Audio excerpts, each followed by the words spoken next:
Oke, halo teman-teman. Saya akan menggambar sebuah gerak benda atau menggerak suatu objek. Misalkan katakanlah gerak objek seperti ini dan lintasannya itu seperti ini. Seperti ini. Maka dalam satu kesimpulan itu akan seperti ini. Nah, gerak objek ini diberi sebuah gaya mengarah ke sini. Ini F. Dan ini itu adalah sebuah arah dari jaraknya. Bagaimana kita menghitung dari jaraknya, ataupun seberapa besar gaya F mengarah dengan ds, itu bisa kita gunakan operasi dari vektor yang dinamakan perkalian dot product. Oke. Mungkin saya ingin mencoba dulu menggambar sebuah ini kedua vektor, dimana ini vektornya B, ini vektornya A. Nah, kita akan coba analisis seberapa besar vektor B itu searah dengan vektornya A. Nah, kita ingin membuat si vektor B-nya itu searah dengan vektor A, seperti itu. Ini katakanlah B searah dengan vektor A, B garis 2. Ini adalah theta, di mana sudut antara vektor B dan vektor A. Nah, kondisi ini itu bisa dideskripsikan melalui operasi vektor yang kita namakan dot product.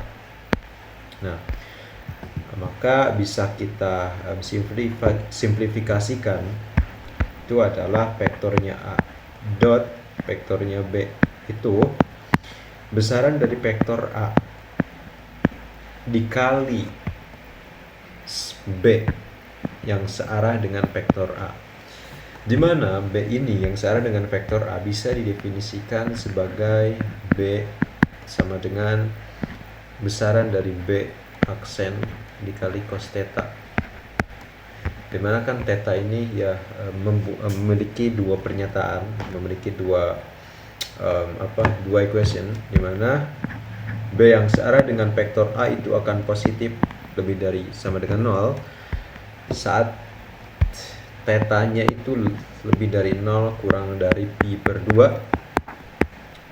B yang searah dengan vektor A akan kurang dari sama dengan 0 saat theta-nya itu lebih dari pi per 2 kurang dari pi, seperti itu. Nah, ini oke. Simpelnya begini. Ini itu adalah sebuah persamaan di mana kita mendefinisikan vektor B yang searah dengan vektor A. Bagaimana jika kita ingin mencoba mendefinisikan sebaliknya, di mana vektor A itu searah dengan vektor B?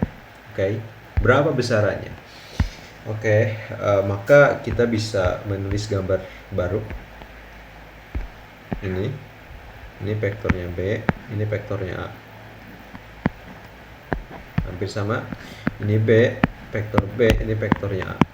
Oke. Kita ingin mencoba mendefinisikan sebaliknya dari yang ini, dari ini. Kita bisa tulis seperti ini, gambar seperti ini. Nah, katakanlah ini adalah vektornya agak panjang sebetulnya. Nah, ini adalah vektornya A di mana searah dengan B, seperti itu. Ini sama juga theta. Oke, kondisi ini lagi-lagi bisa kita gambarkan, bisa kita buat persamaan melalui operasi dot product, di mana vektornya A dot vektornya B itu akan sama dengan besaran dari arah vektornya B, dari besaran B nya sendiri dikali besaran dari A. Oke. Besaran dari A yang searah dengan B, mohon maaf.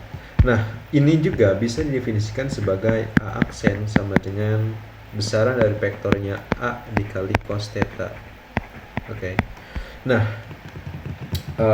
maka bisa kita tulis ini kan ini. Oke. Maka bisa kita masukkan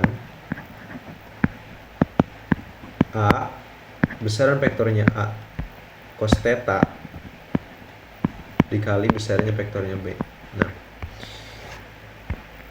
ini juga bisa kita masukkan lagi A besaran di B sama dengan A dikali besaran B cos theta.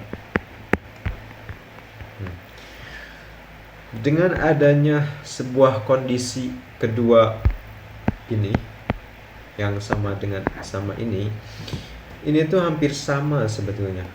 Baik saat kita memperoleh ataupun baik saat kita mencoba untuk mendefinisikan vektornya B, seberapa besar vektornya B yang searah dengan vektornya A itu akan menghasilkan ini. Juga sebaliknya, seberapa besar vektornya A searah dengan vektornya B itu akan menghasilkan ini. Dimana ini perilaku yang sama. Jadi bisa kita simpulkan, nah ini sebetulnya saya kurang tepat untuk menuliskannya. Ya bebas sih. Jadi bisa kita simpulkan baik perilaku seberapa besar vektornya B searah dengan vektornya A itu akan sama dengan perilaku seberapa besar sebaliknya, seperti itu. Nah, itulah properti pertama dari perilaku dot product. Yang kedua adalah dimana vektornya A, ini lagi deh, vektornya A dikali vektornya B, dimana A nya itu dikali sebuah skalar tertentu, maka akan sama dengan perilaku ini, C dikali vektornya A dikali produknya B. Saya ingin mencoba untuk memvisualisasikan kedua pernyataan ini. Yang pertama pernyataan di mana vektornya A dikalikan sebuah skalar, ya C itu adalah sebuah skalar, bisa skalar, bukan sabar ya, tapi skalar. Perilakunya lebih dari satu, artinya positif dan lebih dari satu. Oke, nah saya coba gambar. Ini vektornya B, ini adalah vektornya B, dan ini adalah vektornya A dikalikan dengan sebuah skalar di mana C lebih dari satu. Seberapa besar vektornya B searah dengan vektor A akan kita ketahui menggunakan perkalian dot product, dimana kan CA dikali B sama dengan C besaran vektor A kali B. Sebetulnya dari skalar ini kan sebuah skalar yang lebih dari satu, artinya dia tuh ya cenderung bertindak positif, entah dimutlakan ataupun tidak. Jadi ini bisa dikeluarkan sama dengan C besaran dari A dikali B. Nah, ini perilaku di mana ini seperti itu. Nah, untuk perilaku ini C dikali A dot B sama dengan itu kan C, di mana perilaku dari A dot B itu bisa disimplifikasikan dengan A besaran vektor A mutlak dikali B. Nah, ya sama aja dengan bukan B ya, tapi ini B yang searah dengan vektor A, sama aja dengan perilaku ini, sama seperti itu. Itu properti yang kedua. Ada properti lain di mana ada sifat dot product yang seperti ini, A dot B A ditambah dikali ataupun dot C, di mana C itu adalah sebuah vektor, maka sifatnya seperti ini, vektor A dot vektor C ditambah vektornya B dot vektornya C, seperti itu. Lagi-lagi saya ingin mencoba untuk memvisualisasikan sebuah pernyataan ini, membuktikan pernyataan ini. Katakanlah misal ada vektor seperti ini, terus ditambah pada suatu vektor maka seperti ini, dan ini adalah vektor bawah yang cenderung sama aja. Ini kita sebut vektornya C, dan ini kita sebut vektornya A, ini kita sebut vektornya B. Bukan itu ya, di sini aja. Ini kita sebut vektornya A, ini kita sebut vektornya B. Maka kita bisa tarik dari ujung ekor ke kepala. Ini adalah vektor di mana A ditambah B. Dan ini bisa langsung dikali. Bisa langsung dikali dengan C, akan menghasilkan ya perilaku yang ini. Perilaku yang semuanya lah, seperti itu. Dan ini juga bisa dikalikan satu-satu terus ditambah. Ya, seperti ini kan. Misalkan vektornya A seara dengan C dulu, terus vektornya B seara dengan C, seperti ini ya. Sama aja seperti itu.